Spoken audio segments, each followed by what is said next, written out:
એવી રીતે રાત ચંદ્રમાંથી બહુ દીપે છે અને દિવસ છે ને એ સૂર્યથી બહુ દીપે છે.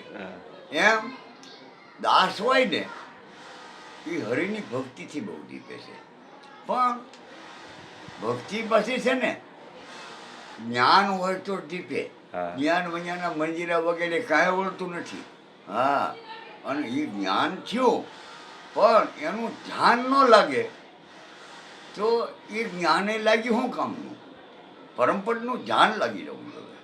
અને એ ધ્યાન લાગ્યું, હા, તો આ જગત ભૂલાઈ ન ગયું, મિથ્યા માયાનો ત્યાગ ન થયો, કલ્પના મટીની, તો એ ધ્યાને શું કામનું? ત્યાગ મહાન છે. હા, મિથ્યા વસ્તુનો ત્યાગ થઈ ગયો. અને ત્યાગ થઈ ગયો, ત્યાગ કર્યો અને એને શાંતિ ન મળી તો વસ્તુ એ ગઈ ને શાંતિ મળી નહીં. એ ત્યાગે નકામો છે. ઘણા ત્યાગ કરીને પછી બાવા થાય પણ ન શાંતિ મળે કે ન કાંઈ, તો એ ત્યાગ કર્યો એ મિથ્યા છે. ત્યાગનું શાંતિ અને શાંતિ મળી પછી સંતોષ ન થયો તો આ બધી મહેનત ખોટી છે. એમ રાય નકો ભૂષણ હિન્દુ હે દિવસો કો ભૂષણ ભાનું, એમ દાસનું ભૂષણ ભક્તિ હે, ભક્તિનું ભૂષણ જ્ઞાનનું. અરે જ્ઞાનનું આભૂષણ ધ્યાન હે, જ્ઞાન કો આભૂષણ ત્યાગ, ત્યાગનું આભૂષણ શાંતિ પદ, તુલસી અમલ અડાગ. એ અમલ અડાગ કોઈ પણ નશો તમે કરો તો અમુક ટાઈમમાં એ નશો ઉતરી જાય. હા, અફીમનો નશો અમુક ઘડીક રહે, ગાંજાનો નશો એટલો રહે, અથવા આ ઘણી જાતના નશાઓ છે. પણ આ રામ નામના સમણનો જે નશો છે ને એ ઉતરે જ નહીં મારા બાપ. અમલ અડાગ શાંતિ પદ સારા, સકલ કલેશ ને કરે પ્રહારા, તુલસી ઉર્ધારે જો કોઈ તો રહે આનંદ સિંધુમાં સોઈ.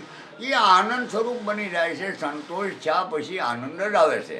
ઓહો, જે કરવું છે એ બધું થઈ ગયું, જે કરવું છે એ બધું થઈ ગયું. સંતોષ. જગતના વ્યવહારના કામોય કર્યા, પરમાર્થના બને એટલા કર્યા અને ભગવાનનું ભજન કર્યું. અને જ્યાં આ મનુષ્યનો દેહ જે હારું લીધો છો એ સફળ થઈ ગયો કે ભાઈ હરિનું મનુષ્યનો દેહ મળ્યો ને ભગવાનનું ભજન ન કર્યું તો એ શું કામનો? એમ કમલાપતિને ભજ્યા નહીં ત્યાં જિંદગી ત્યાં કામ નહીં, એમ એક કીધું છે. આ બધા સાધુનો સંગ કરવાથી થાય છે. આ ઘેર બેઠા નથી થતા. જ્ઞાન, ધ્યાન, ભક્તિ, જ્ઞાન આ બધા સાધુના સંગ કરવો. સાધુ કોને કહેવાય? કહો બર રે મુખ ગઈ તુલસી મહિમા સંતકી, જેને વિમલ વિવેક શેષ મહેશ નથી કરી શકતા. સાધુના કોણ વર્ણન કરી શકે? સાધુ તો મહાન છે. હા, અને આ અતિ અન્ય ગતિ, અનન્ય ભાવ જેને છે, હું આત્મા ને પરમાત્મા જુદા નથી. અતિ અન્ય ગતિ ઇન્દ્રિય જીતા, એની ઇન્દ્રિયો એને જીતી લીધી કે ભાઈ જોવા જેવું જોવે, વિકારથી ન જોવે, સાંભળવા જેવું સાંભળે, ધંધાની વાતો, સમાજ સંબંધીની વાતો અથવા હરિની કથા સાંભળે પણ નિંદા ન સાંભળે. એમ સૂંઘવા જેવું સૂંઘે છે કે ભાઈ આપણે ધૂપ લઈને ભગવાનને મંદિરે જય ભગવાન બોલાય જાય, પણ અત્યારે ફૂલે સૂંઘે એ સુકન છે પણ ફૂલની તો કોઈ જય ભગવાન બોલે એ ન કરાય. અને તમે દૂધ પીવો, શરણામત પીવો, જય ભગવાન બોલે. કોઈ દારૂ પીને જય ભગવાન બોલે? એટલે બધું ખાઓ પણ હરામનું ખાઈને કોઈ હખી છો, પ્રસાદી લ્યો અથવા રળીને ખાઓ. આ બધું તમે પાસે ઇન્દ્રિયો છે ને એને તમે જીતવી નથી, એને સુધારવાની છે. હા, આ શબ્દ સ્પર્શ રૂપ રસ ને ગંધ પાંચ એના વિષય છે, એના ધંધા. કાનનો ધંધો હું છે સાંભળવાનો પણ નિંદા ન સાંભળો. આંખનો ધંધો હું છે જોવાનો પણ વિકારથી ન જોવો. દર્શન કરતો સાધુકાર સુમરતો હરિ નામ, કરવું હોય તો શરણે થઈ જાવ, બુડવું હોય તો અભિમાન. હવે આ બધાય અને આ બધાય છે ને આ બધા સુધરી જાય તો જલમ સુધરે એમ છે.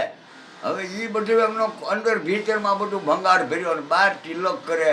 આ ઘર જાપ કે વન મેં વાસ કરે, મન વાસના જાપ કરે નહીં પણ કેસ વધારે. અને ધૂણી તપે અગ્નિની પણ પંચાગ્નિ બ્રહ્મગ્નિમાં અજંપા જે બ્રહ્મગ્નિ સુષમણામાં બળે છે એમાં પાપ પુણ્ય બાળતો નથી. બ્રહ્મગ્નિ પ્રગટ તેની થતી નથી. હા, સત્સંગ કો રંગ લાગ્યો નહીં, સદ બોધ ગુરુ કો ગૃહો નહીં. આ બધા એને આ જગતમાં ગુરુ ખીર્યા ન કર્યા છે બસ.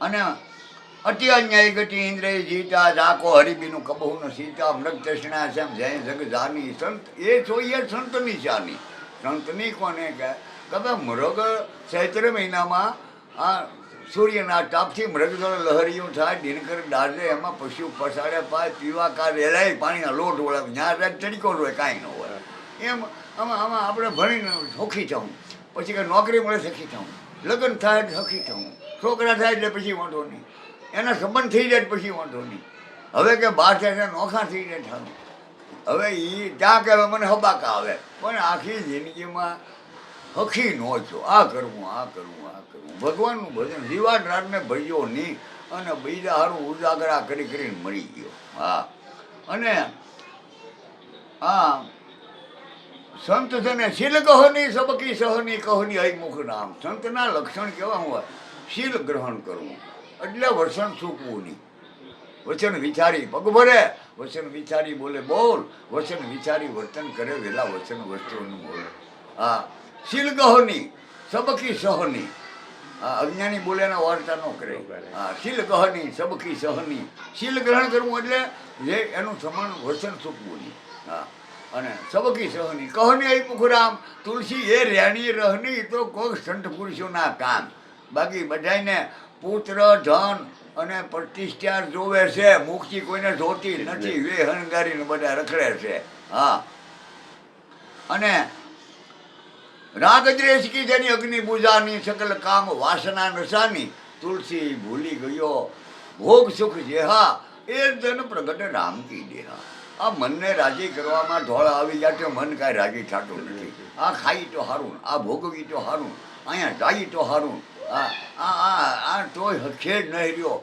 ભગવાનનું ભજન ન કર્યું હા અને સંતની સેવા ન કરી બીજાની વેઠ કરી હા 100-200 રૂપિયા મળે તો આખો એનું સિંચું કરે અને મજૂરી કરે કાળી પણ એક દી સાધુના અસરમાં માથું નમાવીને એને પાણી ન પાય અને બીજામાં મહેફિલમાં રૂપિયા ઉડાડી નાખે હા આ બધા દુરુપયોગ કરે લક્ષ્મીનો દુરુપયોગ સમયનો દુરુપયોગ હા સમજણનો દુરુપયોગ છે સમજણ નથી હારતી હા અવળું સમજીને બેઠા છે પણ સાધુ એવા હોય છે કે રાગ દ્વેષ કી અગ્નિ પૂજાની સકલ કામ વાસના નશાની અને તુલસી ભૂલી ગયો વસન ભોગ વિષય ભોગ જ્યાં એ જન પ્રગટ રામ કી દિહા એનું મુખ દેખ ટપાટ કરે સંતના દર્શન કરો મોડા વિચારો યાદ આવતો સંત છે હા પણ ભાવતા ફાળ પડે કે આને કાંઈક દેવું રહે એ ભિખારી છે માગવા જ આવ્યો છે તે આપણને એવું ન થાય એની કલ્પના ઊભી આવે હમી મુખ દેખ ટપાટ કરે અને સપર્શિતા કર્મ નશાય એને પગે જો આપણો હાથ અડી જાય કે માથું તો આપણે એક દીના બાપ બળી જાય આખી જિંદગીના નહીં પડે હા અને વસન છો ને તમારામાં ઓહગાટ એની વાણી સાંભળો તો મન વિકાર વજાનું નિર્મળ બની જાય પણ એ પૂર્વ ભાગ મિલાહી પૂર્વના ભાગવત એવા સંત મળે અને ભગવાન કહે છે કે સંત મળે તો હું મળી જાઉં સંત નથી મૂળથી ન્યારે મારથી જુદા નથી હા પણ આ એને મળવા આગ્રહ છે સંતોને કંચન કોમર્તિકા કરી માનદ કામિની શિલા જેવી જાણ કંચન હોવાનું એને માટી જેવી માને છે સંતો એને એને એને ક્ષમતા ભાવ છે કંચન કોમર્તિકા કરી માનદ કામિની સ્ત્રી જાતિ લાકડાની પૂતળી અથવા પાણાની પૂતળી માને છે કોઈ પાણાની પૂતળી રે આખી રાત બેહી રે હુઈ રે એની ઉપર એને વિકાર ન થાય એ નક્કી આ તો પાણો છે લાકડું છે એમ માની લે કંચન કો પ્રતિકા કરી માનત માટી કરી માનત કામીની કાષ્ટ અને શિલા જેવી જાનત તુલસી ભૂલી ગયો આ વિષય ભોગ જે હા એ જન પ્રગટ રામ કી દેહા એ રામ જ રૂપ છે હા હા એનું મુખ દેખ પાટક હરે કપડ સપર્શિતા કર્મનો ચાહી તુલસી એવા સંત જન પૂર્વ ભાગની લાગી હા અને આવી સ્થિતિ વિરલે પાઈ હે માયા ચાગે કોઈ સંત બાકી કઠિન કલી કાળમાં કપટીને કુટિલ તો ટોળા છે હા તુલસી કઠિન કલી યુગમાં કાગડા હે અનંત હંસ ગતિ કોઈ પાય હે હંસ ગતિ તો કોઈ સંતને મળે હંસ મોટી સણે અજંપાના જાપ જપે અને ઓલા કુલી કલ્પના કરે હા અરે અને સોહમ મસી ઇતિ વૃત્તિ અખંડા એ બ્રહ્મ હું સોમ સૂર્ય મંડળની અંદર જે શબ્દ બ્રહ્મ રજી રહ્યો છે સહમ મસી ઇતિ વૃત્તિ અખંડા. એ જ્યોતિ સ્વરૂપ છે, એ પ્રકાશમય છે અને હૃદયનું અંધારું મટાડે છે. એ સહમ મસી ઇતિ વૃત્તિ અખંડા જ્યોતિ સ્વરૂપી પરમ પ્રસન્ના. આત્મ અનુભવી પ્રકાશ્યા. ન્યા હું આ બોલે બીજો નથી. ન્યા આત્મ અનુભવ એ જ પ્રકાશ્યા. ત્યાં મૂળ ભેદ ભય ભ્રમ સબ નાશા. હા, ત્યાં પ્રબલ અવિદ્યા તમ મટી જાય. આ ત્રણ ગુણી કામનાનો જે પ્રવાહ છે ને, પ્રબલ અવિદ્યા તમ મટી જાય. હારી ત્યાં સકલ સમુદાય અરે ખલ કામા નીકળી ન જાય. ત્યાં કામ કે ક્રોધ લોભ મોહ ત્યાં ફરકી ન હોય કે હા ખલ કામા નીકળી ન જાય. વસે ભક્તિ જેના ઉરમાં ભક્તિ કરે અને એ માયાની ગુલામ કરે તો ભગવાન ભોથો પડે કે હારો મારી ભક્તિ કરે ને મારો દાસ છે ને, દાસો પોટ ઓલાનું કરે. હા મને મળવાની ઈચ્છા નથી ને લક્ષ્મી મળવાની ઈચ્છા. બાઈ મળે તો સારું, લક્ષ્મી મળે તો સારું, શેલા બેઠા સારું.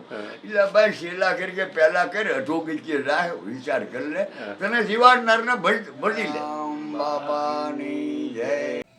આગળના વિડીયો જોવા માટે આ ચેનલને આ રીતે સબસ્ક્રાઈબ કરો અને બેલ આઇકન પર દબાવો.